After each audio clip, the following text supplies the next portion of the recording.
I'm Lucia, 34, and until last month, I was the CTO of an $8 million tech company I built with my husband, Michael. Yesterday, he fired me to promote his mistress, Ashley, to my position. When I warned him he'd regret it, he laughed in my face. What he doesn't know is that I created a hidden backdoor in our flagship security software. I just entered my secret code, and now I'm watching his smug smile fade as his precious empire crumbles before our eyes. Before I continue my story, I'd love to know where you're watching from. Hit that subscribe button and give this video a thumbs up if you've ever been underestimated. Trust me, revenge doesn't always require getting even. Sometimes it's about revealing the truth. I still remember the smell of burnt coffee in the MIT computer lab where I spent most of my college years. While other students partied, I was coding until sunrise, fascinated by the elegant patterns of algorithms that could solve real-world problems.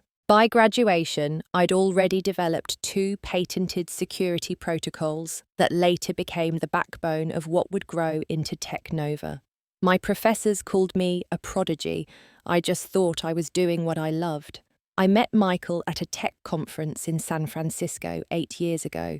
He wasn't a programmer like me.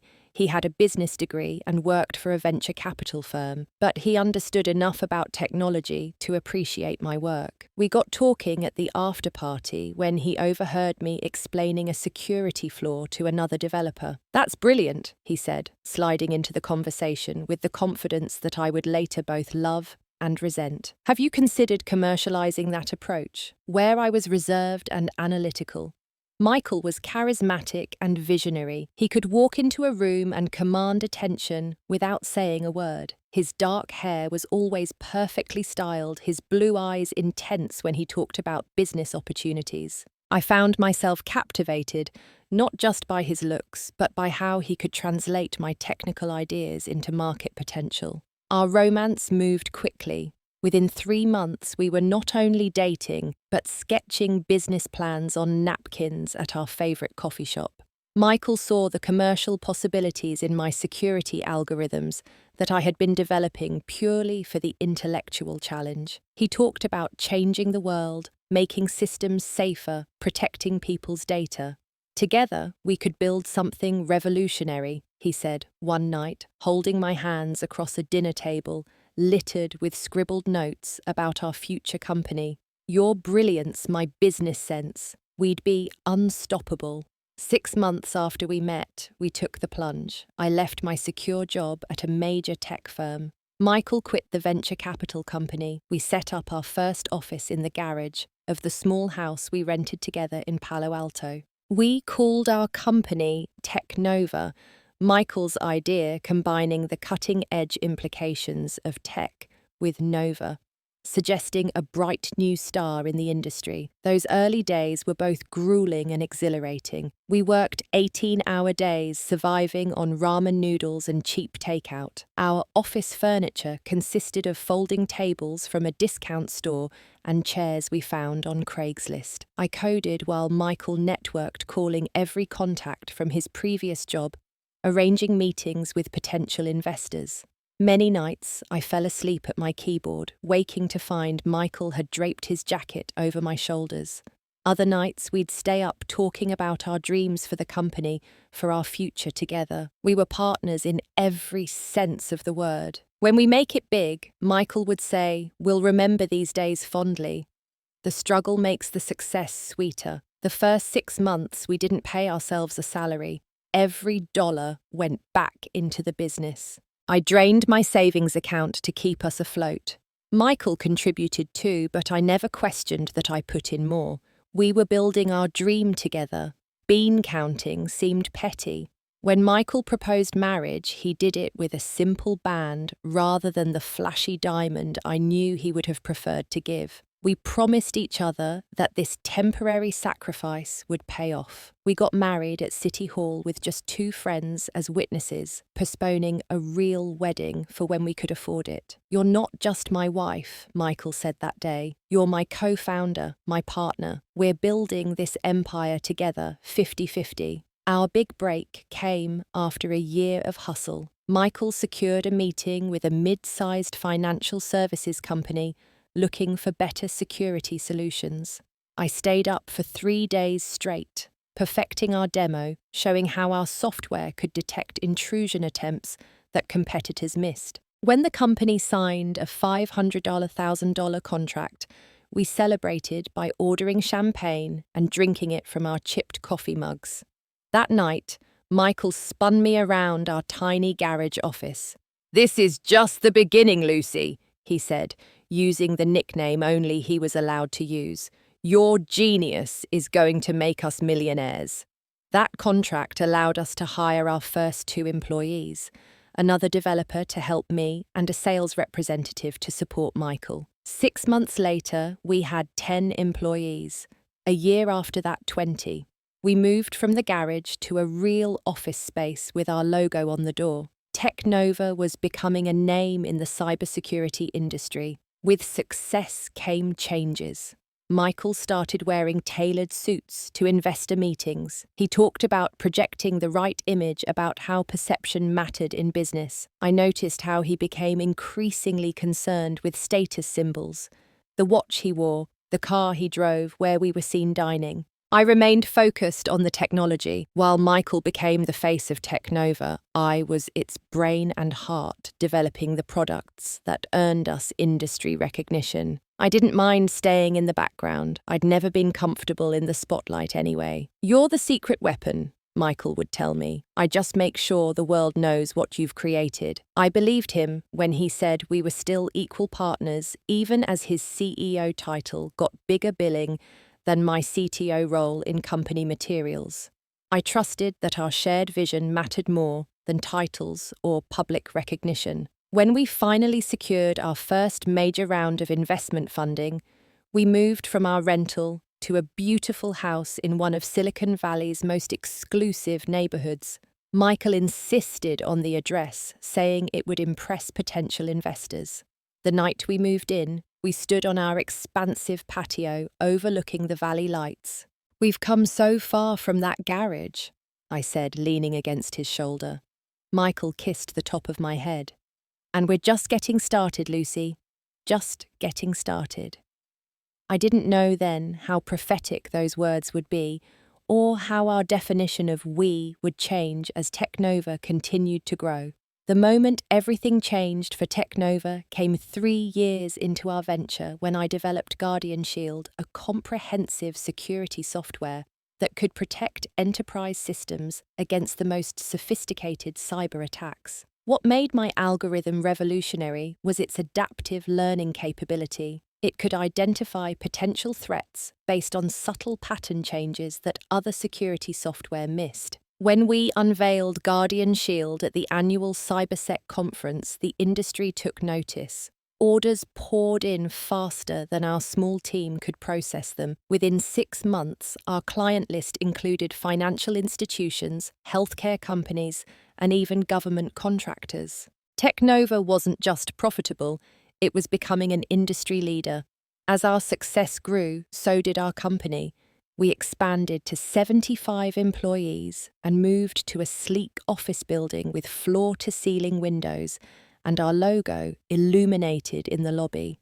Michael insisted on the best of everything: designer furniture for the executive floor, a fully stocked gourmet kitchen for staff, the latest technology throughout the building. "Perception is reality in business," he would say when I questioned the expenses. "We need to look like the success we are." My focus remained on product development. As CTO, I led a team of 30 developers, but I still wrote critical code myself, especially for Guardian Shield's core functions. The software was my baby, my proudest achievement. While other companies' security solutions were reactive, ours was predictive, almost intuitive in how it anticipated threats. What nobody knew, not even Michael, was that I had built a backdoor into Guardian Shield's code. It wasn't malicious. At first, it was simply a way for me to implement emergency fixes and updates without going through the standard deployment process. As the only person who knew about this backdoor, I could access any system running our software if absolutely necessary. It was my insurance policy against catastrophic failures, my way of protecting our clients if something went critically wrong. Our success brought changes to our personal life too. We finally had that lavish wedding Michael had always wanted. 300 guests at a winery in Napa Valley, with me in a designer dress I felt uncomfortable wearing. We bought vacation properties in Lake Tahoe and Maui. Michael joined exclusive clubs where he golfed with other executives and potential investors. With each step up the ladder of success, I noticed subtle changes in my husband. The man who once brainstormed ideas with me late into the night now spent evenings networking at industry events. Our conversations shifted from technological innovations to market share and competitor analysis. Michael became obsessed with Technova's valuation, checking it multiple times daily, as if it were a measure of his personal worth. "We're worth $6 million now," he'd announce proudly after investor meetings. "My contact at Venture Partners thinks we could hit $8 million by year end." I never corrected his use of "we're worth" instead of "the company is worth," though the distinction bothered me increasingly. Technova was our creation, not our identity. At least it wasn't mine. The most significant change came when Michael hired Ashley Winters as our new marketing director. At 27, she had limited experience but impeccable connections through her father, a prominent venture capitalist. Michael insisted her social media expertise and fresh perspective were exactly what Technova needed to reach the next level. From the moment Ashley arrived with her perfectly highlighted blonde hair and designer outfits that seemed more appropriate for a fashion magazine than our office, the company dynamics shifted. Michael scheduled long, marketing strategy meetings that ran into evening hours. He began referencing Ashley's ideas in general staff meetings, speaking about her brilliant insights with an enthusiasm once reserved for my technical achievements. I first noticed them laughing together in the glass-walled conference room one evening when most staff had gone home. Ashley touched Michael's arm as she showed him something on her tablet standing closer than professionally necessary. When I entered with a question about the upcoming product release, they moved apart quickly, Ashley smoothing her skirt with a satisfied smile. "Lucy Ashley has some amazing ideas for positioning Guardian Shield 2.0, Michael said, not quite meeting my eyes. "We should incorporate her marketing language into the technical documentation." "The technical documentation is for system administrators and security professionals," I replied. "They need precision, not marketing buzz."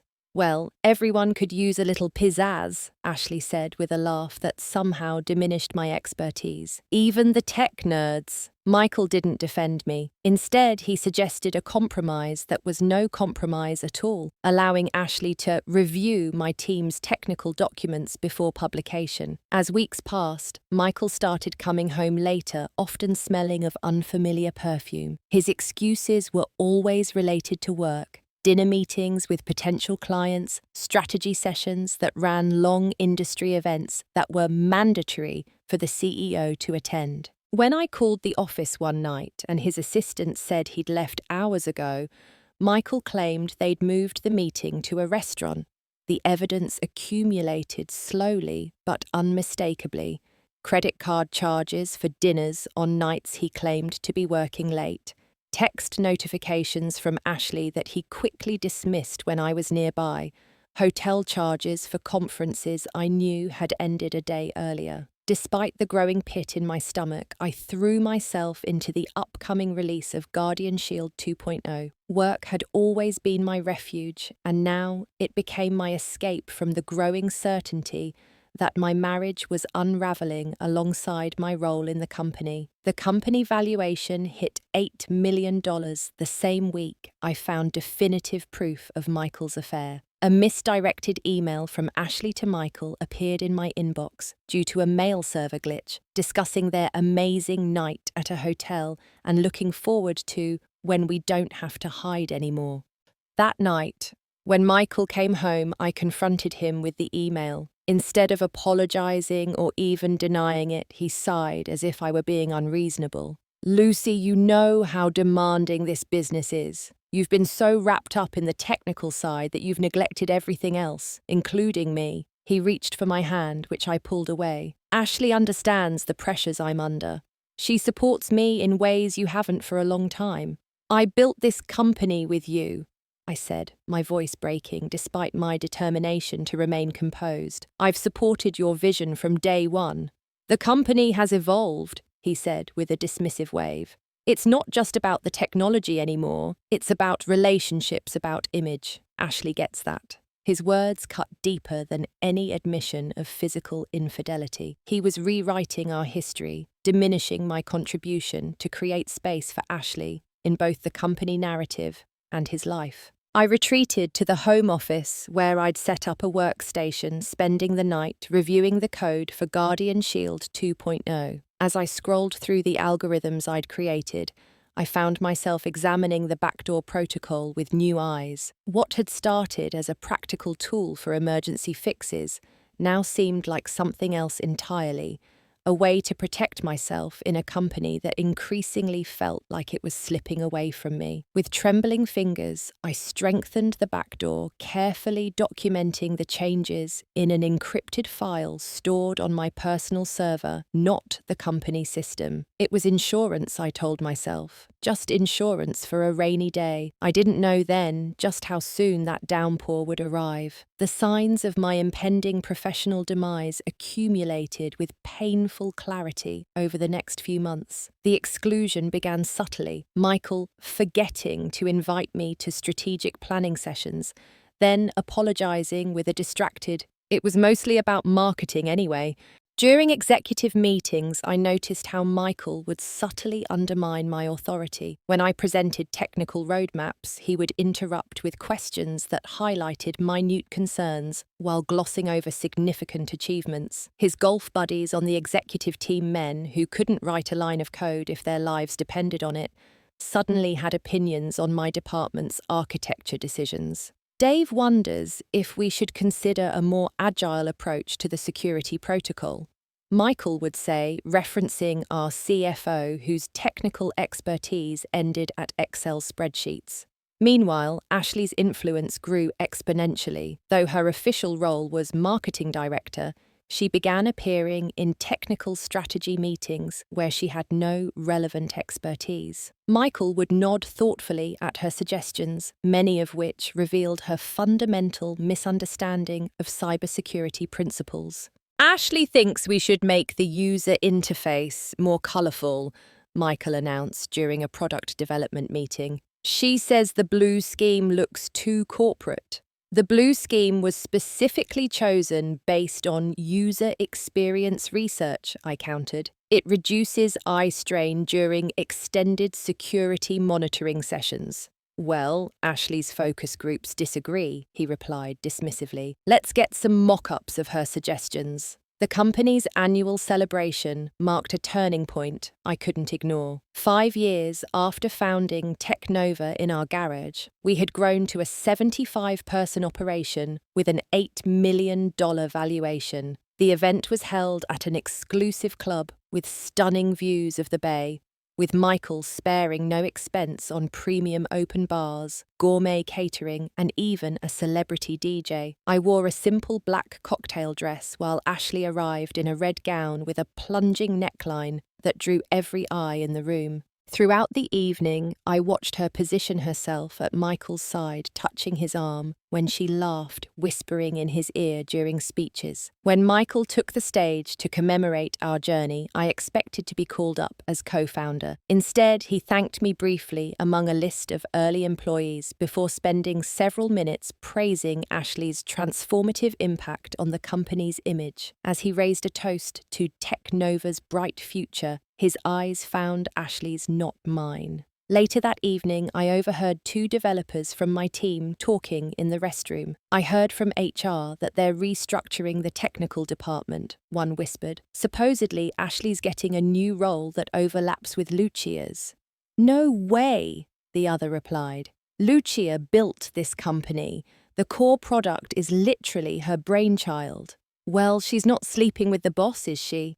They fell silent when I emerged from the stall, their faces flushing with embarrassment. I maintained my composure, washing my hands methodically before meeting their eyes in the mirror. The best advice I can give you in tech, I said quietly, is to document everything you create. Everything. The following Monday, I arrived at work to find a company-wide meeting scheduled without my knowledge. When I walked into the conference room, Ashley was sitting in my usual seat beside Michael. She wore a conservative blazer that seemed to signal her transition from marketing to a more serious role. "Ah, Lucia, glad you could join us," Michael said, as if I were late rather than uninformed about the meeting. "We were just discussing some organizational changes." I sat at the far end of the table, aware of the pitying glances from some team members and the carefully averted eyes of others. Michael clicked through a sleek presentation deck that Ashley had clearly prepared. The logo had been redesigned without my input. The company mission statement, once focused on security innovation, now emphasized dynamic market positioning and lifestyle technology integration, buzzwords that meant nothing. As we expand, Michael announced we need to streamline our approach. The technical and marketing divisions will merge under a new product experience department. On the screen, an organizational chart appeared. Ashley's name was at the top of the new department. My name was notably absent. "Where exactly do I fit in this new structure?" I asked, my voice steady, despite the racing of my heart. Michael and Ashley exchanged a glance before he responded. "We'll discuss your role privately, Lucia. This is just an initial overview." I spent the rest of that day in my office door closed, reviewing the hidden backdoor protocol in Guardian Shield. I strengthened certain pathways, documented access points, and created 3 separate authentication methods that only I could activate. As I worked, I also downloaded evidence of my contributions to the company. Original code commits, patent applications with my name as primary inventor email trails, showing my solutions to critical problems. That night, Michael didn't come home. He didn't come home the next night either. On the 3rd day, he sent a text. "Staying at a hotel while we figure things out. Need space to think about the company's future." The company's future, not our future as a couple, not our marriage. The company's future. I continued going to work, maintaining a professional demeanor while watching my role diminish daily. Projects were redirected away from my team. Developers who had reported to me were reassigned to new managers who reported to Ashley. My input was no longer solicited for decisions about the very products I had created. The situation came to a head 2 weeks later when I arrived at the office to find my security badge didn't work. The receptionist, avoiding my eyes, asked me to wait while she called someone to escort me upstairs. The security guard who appeared treated me like a potential threat rather than the company's co-founder. He led me not to my office, but to Michael's executive suite, where Ashley was already seated beside him, a folder on the desk between them. "Lucia," Michael said, his voice just carrying the practiced sympathy of someone who had rehearsed this moment. "Please sit down." I remained standing. "Why is my badge deactivated?" Michael sighed, exchanging a glance with Ashley. "We've been evaluating the company's technical leadership needs as we prepare for the next growth phase. After careful consideration, we've determined that a restructuring is necessary." "You're firing me," I stated flatly. "We're eliminating your position," Ashley corrected with fake kindness. "The CTO role as currently structured doesn't align with our new direction." "And what direction is that?" I asked. "More integrated, more market responsive," Michael said, sliding the folder toward me. "We've prepared a generous severance package, including 3 months' salary and extended health benefits." I didn't touch the folder. "I built this company. Guardian Shield is my creation." "Guardian Shield belongs to Tech Nova," Ashley interjected, "and we have exciting plans for version 2.0 that will take it beyond its current limitations." "What limitations?" I demanded. "It's the most advanced security software on the market." "It's becoming outdated," Michael said dismissively. "The interface is clunky. The reporting features lack the visualization components our clients want." Those are cosmetic issues, not functional limitations. The market doesn't distinguish between form and function anymore, Lucia, Ashley said with condescending patience. Users want sleek experiences, not just back-end efficiency. I turned to Michael, ignoring Ashley completely. You're making a catastrophic mistake.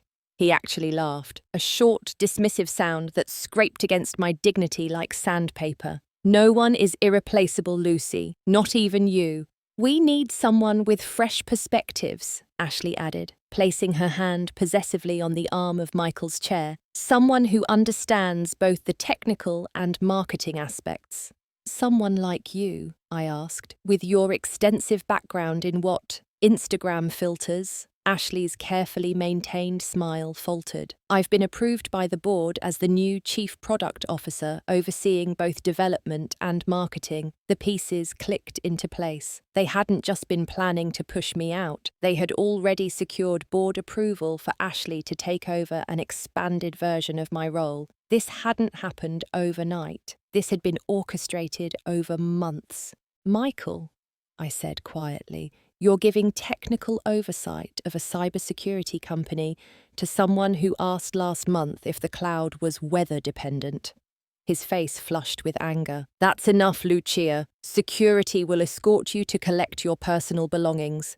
Your company accounts have been deactivated and your company devices have been remotely wiped. You'll regret this, I said, meeting his gaze steadily. Michael laughed again, more confidently this time. What exactly do you think you can do? The IP belongs to Technova. The clients have relationships with Technova. You're just one developer who can be replaced. In that moment, looking at the man I had once loved, the partner with whom I had built something from nothing, I realized he had completely forgotten, or chosen to ignore, exactly who I was and what I was capable of.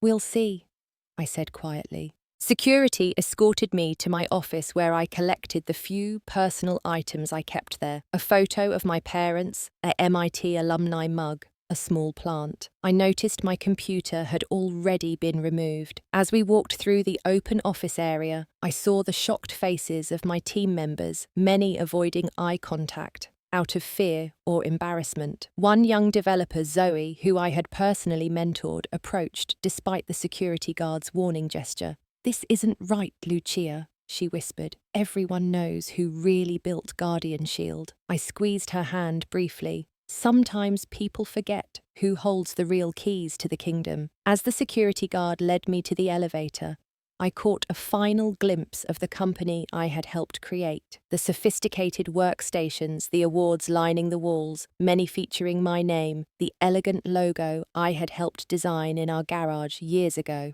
In the parking garage, I sat in my car for several minutes, hands trembling on the steering wheel. But I wasn't crying. I was calculating, planning, remembering every line of the backdoor code that only I knew existed. Michael had forgotten the first rule of security. The person who builds the locks also knows exactly how they can be broken. I spent the next 2 weeks in a small one-bedroom apartment I rented using cash from my personal savings. Michael had cleared out our joint accounts the day before firing me, another indication of how thoroughly he had planned my removal. The prenuptial agreement I had signed when we married, back when neither of us had significant assets, now seemed like a noose around my neck. It stipulated that company ownership would remain with the active managing partner in case of separation. The divorce papers arrived by courier 3 days after my termination, further evidence of Michael's meticulous planning. They cited irreconcilable differences and offered a settlement that was insulting given my role in building Technova. I set the papers aside, focusing instead on documenting my contributions to the company's intellectual property. My attorney, a sharp-eyed woman named Diane, who specialized in tech industry disputes, didn't sugarcoat my situation. On paper, they've covered their bases, she explained during our consultation. The IP assignment agreements you signed as CTO give Technova ownership of everything you developed while employed there. Even though I'm a co-founder. Unfortunately, yes, Your co-founder status isn't reflected in the current corporate structure. You're listed as an employee who happened to be there from the beginning. I showed her the evidence I'd gathered: emails, original code repositories, meeting minutes, where my contributions were acknowledged. This proves you created the technology, Diane said, but not that you have rights to it now. If we litigate, it would be a lengthy, expensive process with uncertain outcomes. Michael has positioned this as a standard corporate restructuring unless we can prove malicious intent or fraud. What about the affair he fired me to promote his girlfriend? Office politics and personal relationships are murky territory in court. Companies replace executives all the time. Without smoking gun evidence of discrimination or wrongful termination, we're facing an uphill battle. As Diane outlined my limited legal options, I thought about the backdoor I had created in Guardian Shield. I hadn't mentioned it to her, partly out of professional caution, partly because I wasn't yet sure how I would use it. Creating backdoor access wasn't technically illegal, since I had built the software, but using it now that I was no longer employed by Technova entered a grey area. If I accessed client systems without authorization, I could face serious legal consequences. But the backdoor itself wasn't integrated with client deployments.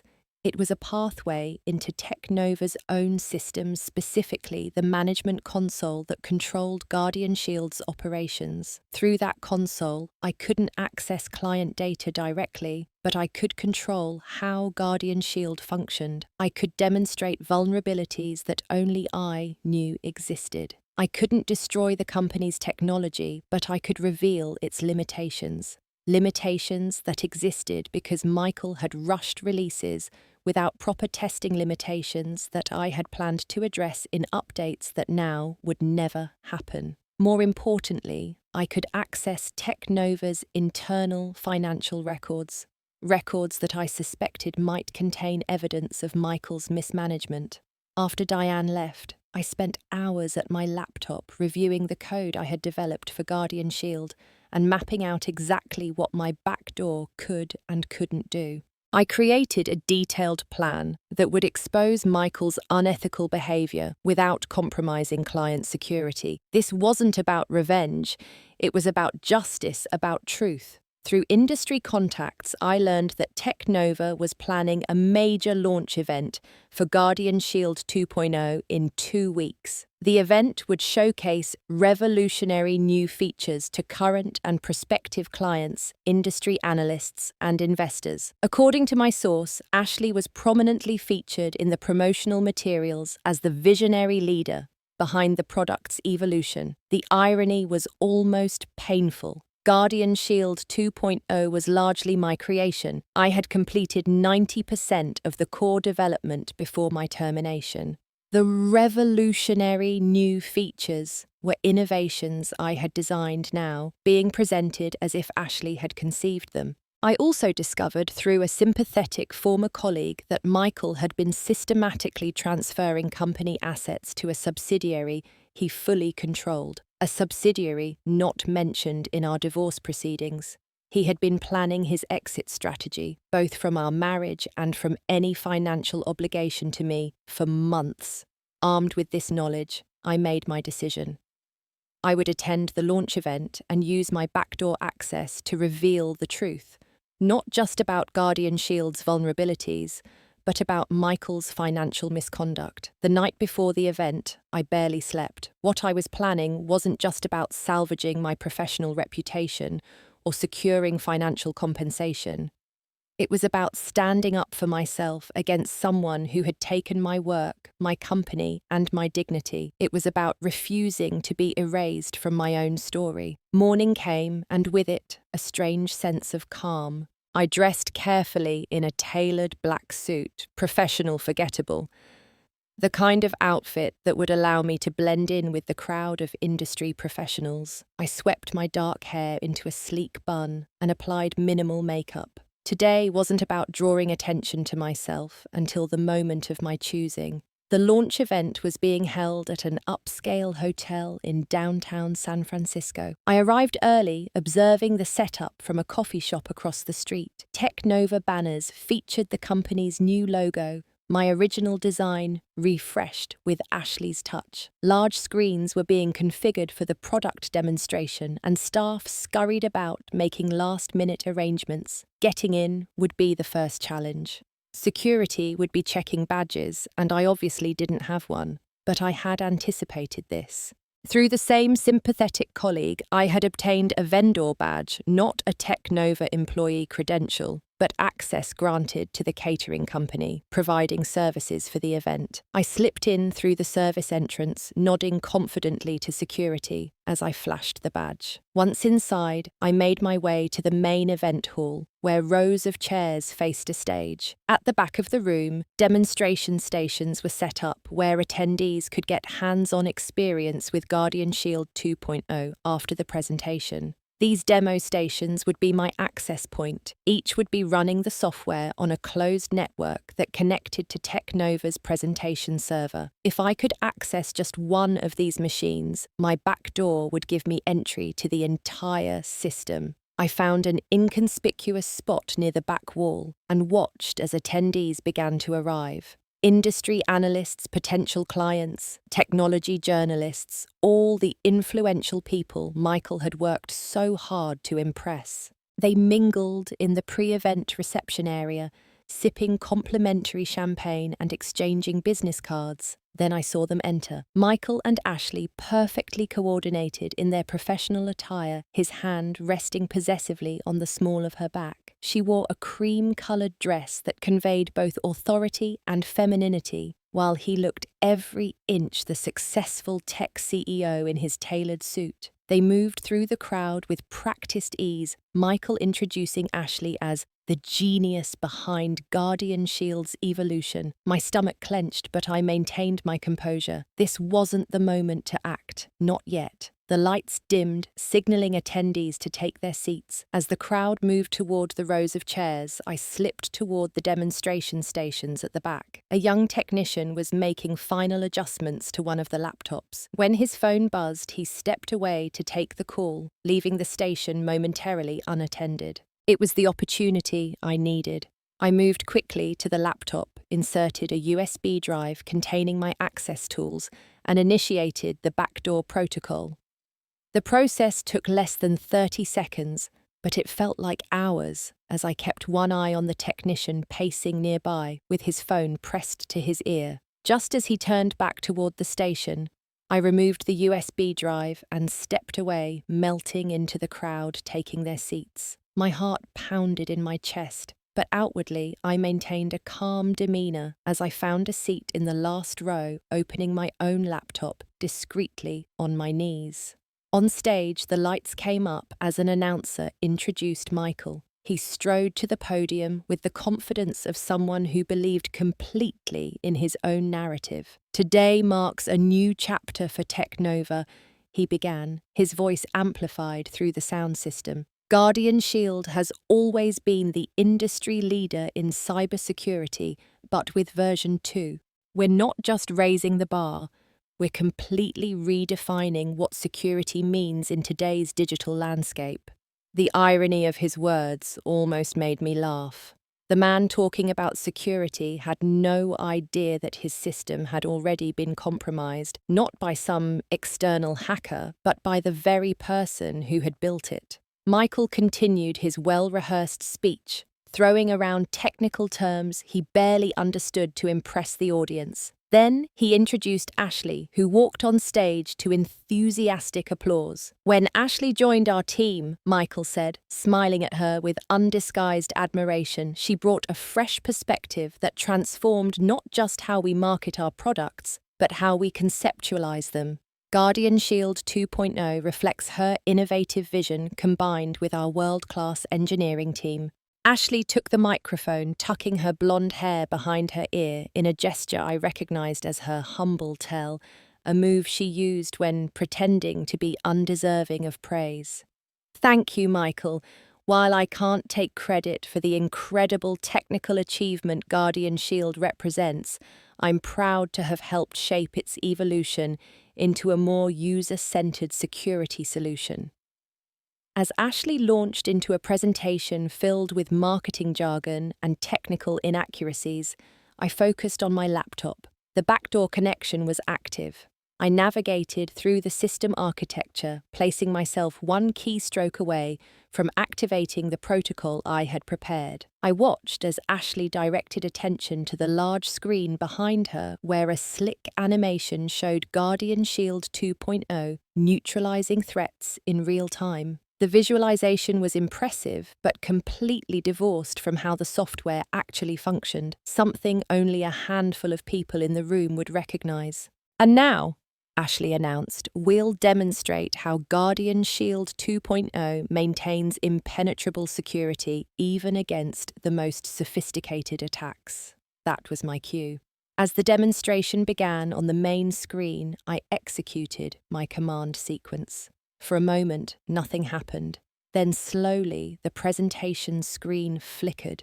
Instead of the prepared demonstration, financial records began to appear. Internal Technova documents showing irregular transfers to the subsidiary Michael controlled. Next came board meeting minutes with sections highlighted where Michael had misrepresented company finances. Email exchanges appeared, showing Michael instructing the CFO to restructure reports to make quarterly results look better than they were. A murmur ran through the audience. On stage, Michael froze, his expression shifting from confusion to horror as he realized what was happening. "We seem to be experiencing technical difficulties," he said, his voice strained as he gestured frantically to technicians off stage. But the system wasn't responding to their attempts to regain control. More documents appeared. Patent applications with my name as primary inventor, now resubmitted with Ashley listed instead. Email threads discussing how to transition intellectual property ownership away from me before my termination. The audience's murmurs grew louder. Journalists in attendance were already taking photos of the screen capturing the evidence of misconduct before it could disappear. Michael spotted me, then sitting in the back row with my laptop open, his face contorted with anger as he realized who was behind the sabotage. He strode off stage, heading in my direction, with security personnel following close behind. I remained seated, calm and composed as he approached. "What the hell do you think you're doing?" he hissed, leaning down to avoid being overheard by nearby attendees. I looked up at him, meeting his gaze steadily. "Demonstrating a security vulnerability, Michael. Isn't that what this event is about? You're destroying company property. That's a criminal offense." "Actually, I'm not destroying anything. I'm simply revealing information that already exists on your servers. Information that your shareholders and clients might find quite interesting." One of the security guards reached for my arm, but I held up my hand. "I wouldn't do that if I were you. Right now, this is just an embarrassing technical issue. If you have me forcibly removed, it becomes a news story about Technova physically assaulting a woman for exposing corporate misconduct." Several journalists had drifted over, sensing confrontation. Michael noticed them too and forced a tight smile. "We'll discuss this privately," he said, between clenched teeth. "There's nothing to discuss," I replied loud enough for those nearby to hear. "Guardian Shield has a fatal security flaw that only I know how to fix. Your client's data is potentially at risk, and it seems there might be some financial irregularities that require explanation as well." On the main screen, the evidence continued to cycle through. Damning email after damning email, financial record after financial record. Ashley had abandoned her place on stage and was frantically consulting with the technical team, all of whom looked completely bewildered by the system's behavior. An investor I recognized pushed through the crowd toward Michael. "What the hell is going on? Are these financial documents authentic?" Michael's confident facade crumbled. "There's been a breach, a disgruntled former employee, co-founder," I corrected, "an original developer of Guardian Shield. The investor turned to me, recognition dawning. You're Lucia Reyes, the security architect. Yes, I confirmed, until 3 weeks ago when I was terminated so that Michael could promote his girlfriend to my position. More people had gathered around us now. The presentation completely forgotten as the drama unfolding in the back of the room proved more compelling. The documents on screen, I continued, addressing the growing crowd, show systematic financial misconduct and intellectual property theft. They also demonstrate a critical security vulnerability in Guardian Shield, a vulnerability that exists because proper testing protocols were abandoned in favor of rushing a new release to market. She's lying, Michael interjected desperately. This is corporate sabotage. I raised an eyebrow. Is that why you're sweating, Michael? Because I'm lying, or because everyone in this room now knows that you've been lying? About the company's finances, about Guardian Shield security, about who actually built the technology you're selling. A technical journalist pushed forward. Are you saying Guardian Shield isn't secure?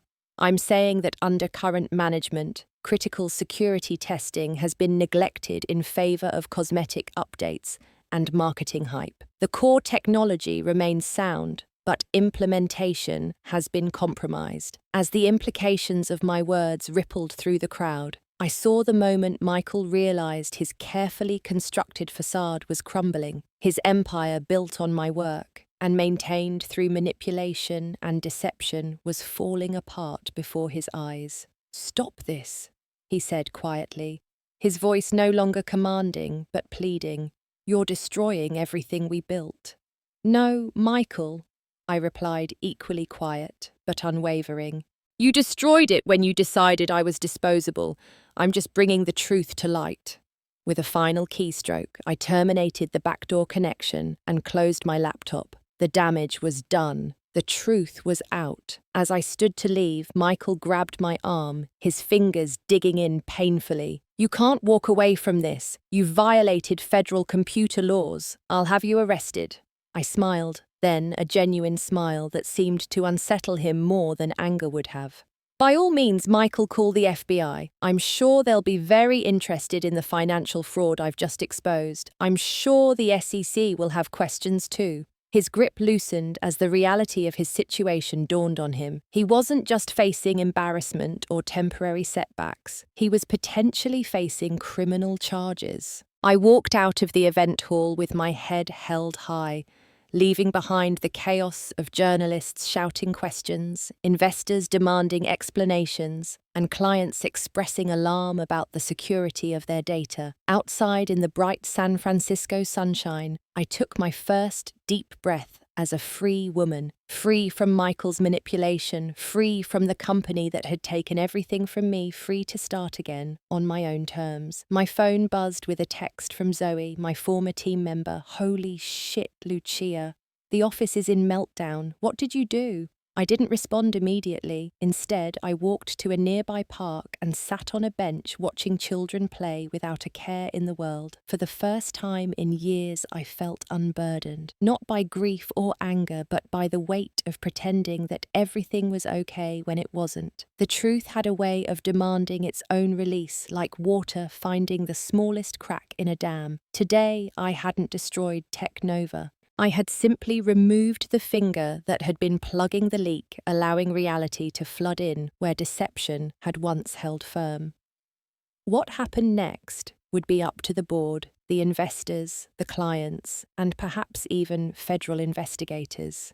My part in this story was changing. I was no longer the overlooked co-founder or the betrayed wife.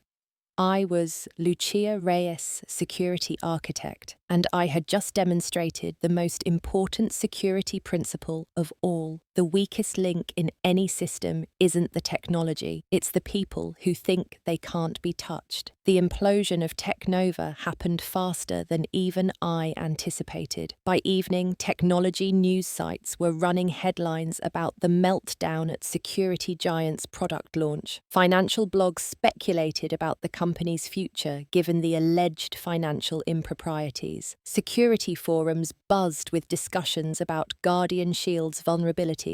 The company's stock, which had been climbing in anticipation of the new release, plummeted 60% before trading was temporarily halted. Major clients issued statements announcing they were reviewing their relationship with Teknova pending investigation of security concerns. I watched it all unfold from my small apartment, fielding calls from journalists, seeking comments while my attorney advised caution. Say nothing for now, Diane urged. Let the evidence speak for itself. Michael tried to call me 17 times that first day. I didn't answer.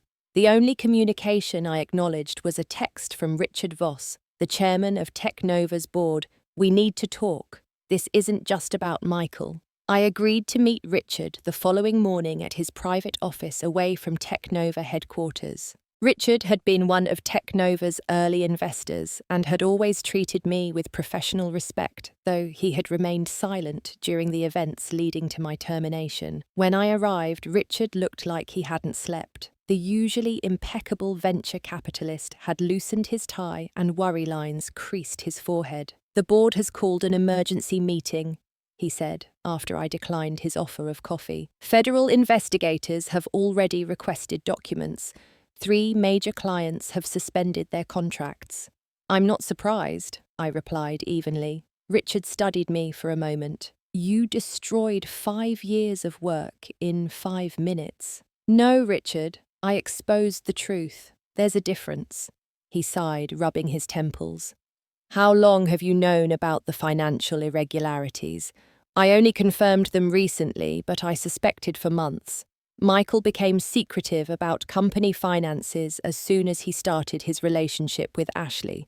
And the security vulnerability is Guardian Shield actually compromised. The core technology is sound, I acknowledged. But yes, there are implementation vulnerabilities that Michael rushed past testing, nothing that can't be fixed with proper review and updates. Richard leaned back in his chair. The board has voted to remove Michael as CEO effective immediately. Ashley has resigned. We're conducting a full audit of company finances and technical systems. I nodded, unsurprised by these developments. We want you to come back, Richard continued, watching my reaction carefully, as CEO. This I hadn't expected. Why would I do that? Because you built this company. Because despite yesterday's events, Guardian Shield remains valuable technology. Because our clients trust you even if they don't trust Teknova right now.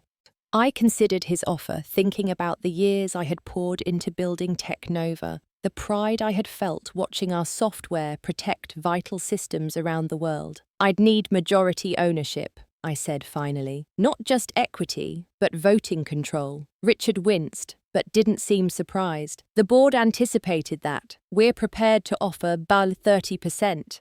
51%, sure I walk away and start a competitor with my next generation of security protocols. A flicker of respect showed in Richard's eyes. He had always been a shrewd negotiator and recognized when someone had leverage. I'll take it to the board, but I think they'll agree on one condition, which is you need to fix the vulnerability you exposed immediately. We're hemorrhaging clients by the hour. I nodded. I can do that. I'll also need a public acknowledgement of my role as co-founder and original architect of Guardian Shield.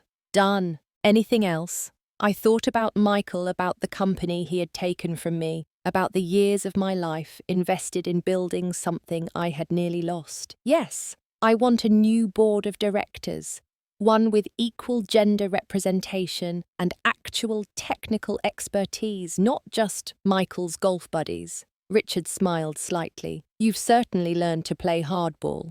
I learned that when someone shows you who they are, believe them the first time. Michael showed me he was willing to take credit for my work. The board showed me they were willing to let him.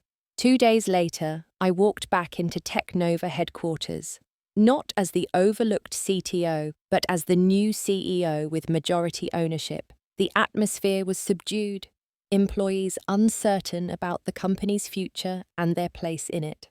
I called an all-hands meeting standing on the same stage where presentations had so often highlighted Michael's vision rather than the team's execution. Looking out at the assembled staff, The developers who had worked under my direction, the sales team who had sold my technology, the support staff who had explained my innovations to clients. I felt a strange mixture of vindication and responsibility. Many of you know me as the former CTO, I began. Some of you know me as a co-founder. Today, I stand before you as Technova's new CEO and majority owner. A murmur ran through the crowd. The events of the past week have been difficult for everyone. Trust has been broken with our clients, with the market, and within our team. My first priority is to restore that trust, beginning with honesty about where we are and where we need to go. I outlined the challenges we faced: client confidence at an all-time low, a pending SEC investigation into financial improprieties, technical vulnerabilities that required immediate attention. I didn't sugarcoat the situation or make promises I couldn't keep.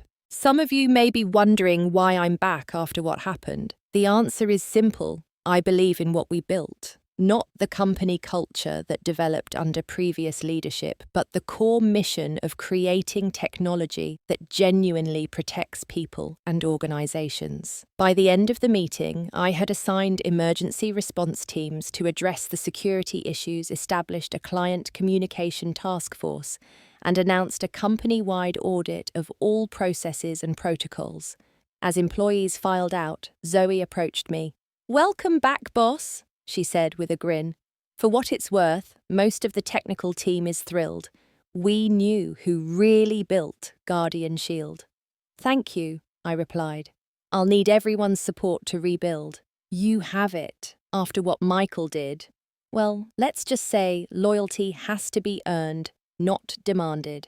The weeks that followed were among the most challenging of my career. Federal investigators interviewed me multiple times about Michael's financial maneuvers.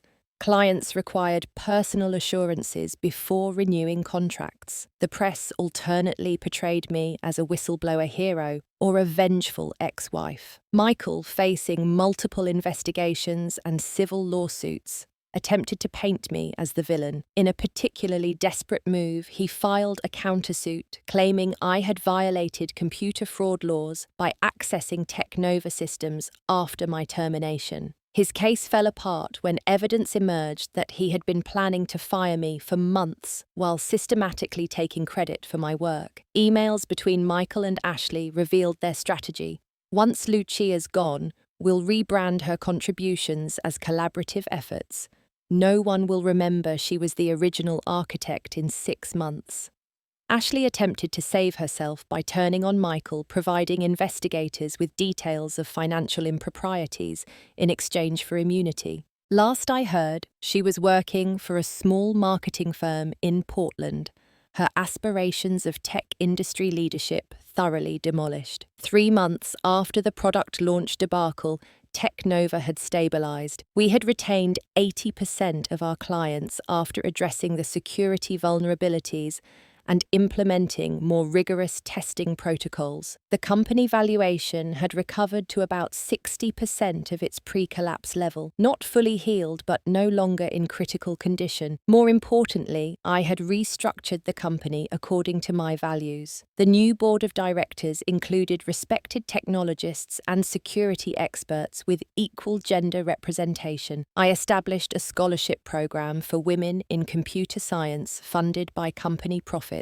Our revised company values emphasized technical integrity over market hype. The new Technova wasn't just my vision, it was the collaborative creation of team members who had remained loyal through the crisis. We were smaller now, leaner, but with a stronger foundation built on genuine innovation rather than manipulation and image. 6 months after taking over as CEO, I received an unexpected email from Michael. The subject line read simply, "I'm sorry." The message itself was brief. "You were right. I forgot who built the foundation I was standing on. I'm facing the consequences now. But I want you to know I regret what I did to you both, personally and professionally. Not because I got caught, but because it was wrong."